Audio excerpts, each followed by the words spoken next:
The Wreck of the Hesperus by Henry Wadsworth Longfellow.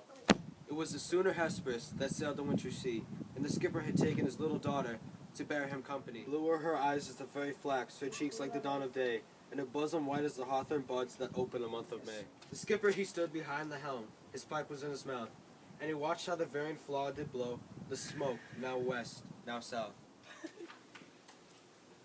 Then up and spake an old sailor, had sailed to the Spanish Main.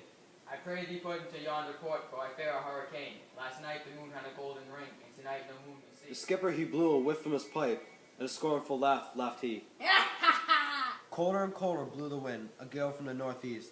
The snow fell hissing in the brine, and the billows frothed like yeast. Down came the storm and smote amain the vessel in its strength. She shuddered and paused like a frightened steed, then leaped her cable's length. Come hither, my little daughter, and do not tremble so, for I can weather the roughest gale that ever wind did blow. He wrapped her warm in a seaman's coat against the stinging blast.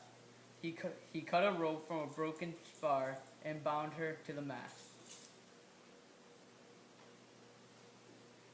Father, I hear the church bells ring. Oh, say, what may it be? 'Tis a fog bell on a rock-bound coast.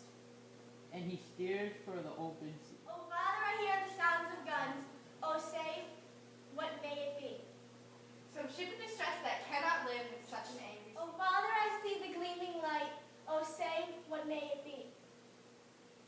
But the father answered never a word. A frozen corpse was he. Watched to the helm while stiff and stark, with his face turned to the skies. The lantern gleamed through the gleaming snow on his fixed and glassy eyes.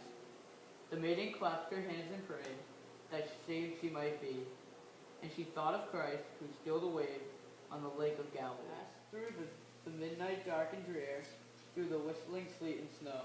Like a sleety ghost, the vessel swept towards the reef of Norman's Woe.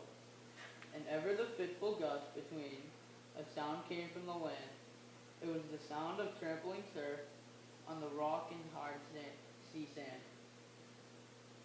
The breakers were right beneath her bows. She drifted a dreary wreck. And whooping billow swept the crew like icicles from her deck. She struck where the white and fleecy waves looked soft and carded wool, but the cruel rocks, they gored her side like the horns of an angry bull. Her rattling shrouds sheathed in ice, with the mast went by the board. Like a vessel of glass she stove and sank, ho ho, the breakers roared. At daybreak, on the bleak sea beach, a fisherman stood aghast. You see the form of a maiden fair, lashed close to a drifting mast. The salt sea was frozen on her breast, the salt tears in her eyes. And he saw her hair, like the brown seaweed, on the billows fall and rise.